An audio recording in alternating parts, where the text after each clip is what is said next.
മുഖ്യമന്ത്രിയും ഗവർണറും അവിടെ ഒരേ വേദി പങ്കിടുന്നു എന്നുള്ളതാണ് പ്രധാനപ്പെട്ട വിവരം. നമുക്കറിയാം, സംസ്ഥാന രാഷ്ട്രീയത്തിലെ വലിയ പോരുകൾക്ക് ശേഷം ഇരുവരും അപൂർവമായാണ് വേദികൾ പങ്കിടുന്നത്. ഒരുപക്ഷെ മാസങ്ങൾക്ക് ശേഷമായിരിക്കും ഈ വേദി പങ്കിടൽ എന്നുള്ളത് പ്രധാനപ്പെട്ട കാര്യമാണ്. പരസ്പരം ഒന്ന് അഭിവാദ്യം അർപ്പിച്ചത് അല്ലാതെ അതിനപ്പുറത്തുള്ള യാതൊരു പ്രതികരണവും രണ്ടുപേരുടെയും ഭാഗത്ത് നിന്ന് ഉണ്ടാകുന്നില്ല എന്നുള്ളതാണ്. ദൃശ്യങ്ങളിലേക്ക്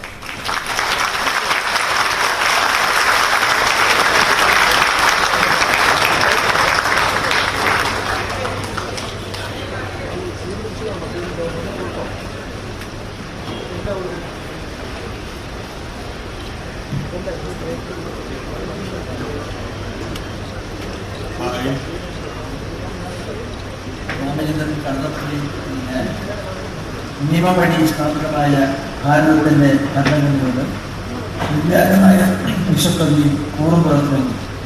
ഞാൻ ഭാരതത്തിൻ്റെ പരമാധികാരവും അഖണ്ഡതയും നിലനിർത്തുന്നു. ഞാൻ കേരള സംസ്ഥാനത്തെ ഒരു മന്ത്രി എന്ന നിലയിലുള്ള എൻ്റെ കർത്തവ്യങ്ങൾ വിശ്വസ്തയോടും മനസാക്ഷി മുൻനിർത്തി നിറവേറ്റുന്നു.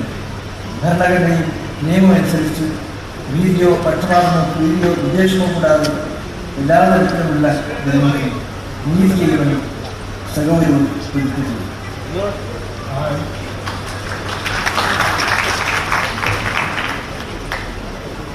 രാമചന്ദ്രൻ കടന്നപ്പള്ളിയിൽ എന്ന ഞാൻ കേരള സംസ്ഥാനത്തെ ഒരു മന്ത്രി എന്ന നിലയിൽ എൻ്റെ പരിഗണനയിൽ കൊണ്ടുവരുന്നതോ എൻ്റെ അറിവിൽ വരുന്നതോ ആയ ഏതെങ്കിലും വിഷയം അങ്ങനെയുള്ള മന്ത്രി എന്ന നിലയിലുള്ള എൻ്റെ കർത്തവ്യങ്ങളുടെ മുറപ്രകാരമുള്ള ദോഷത്തിന് ആവശ്യമാകുന്നതൊഴികെ ഞാൻ ഏതെങ്കിലും ആളുകൾക്കോ നേരിട്ടല്ലാതെയോ അറിയിച്ചു കൊടുക്കുകയോ വെളിപ്പെടുത്തുകയോ ചെയ്യുകയില്ലെന്ന് സഹോദരൻ പ്രതിജ്ഞ ചെയ്യും.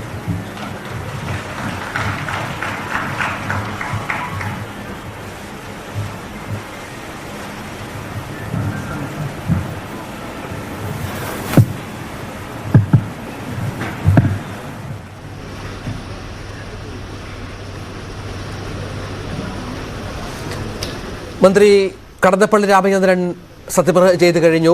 അദ്ദേഹത്തിലുള്ള അതുമായി ബന്ധപ്പെട്ട വകുപ്പുകളുടെ കാര്യത്തിൽ ഇനി മുഖ്യമന്ത്രിയുടെ ഓഫീസിന് സ്ഥിരീകരണം വേണം. ഗവർണർ അംഗീകരിക്കണം. വകുപ്പുകളിൽ അല്പം മാറ്റങ്ങൾ ഉണ്ടാകുമെന്ന സൂചനകളൊക്കെ പുറത്തു വരുന്നുണ്ട്. ഇനി സത്യപ്രതിജ്ഞയിലുള്ളത് മന്ത്രി KB ഗണേഷ് കുമാറാണ്. അല്പസമയത്തിനകം അതും സംഭവിക്കും.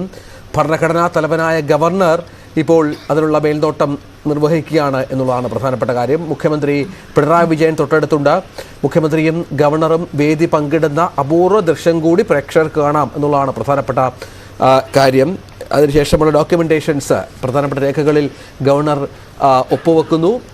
മന്ത്രി രാമചന്ദ്രൻ കടന്നപ്പള്ളിയും താനുമായി ബന്ധപ്പെട്ട പേപ്പറുകളിൽ ഒപ്പുവെക്കുന്ന കാഴ്ചകൾ കാണാം.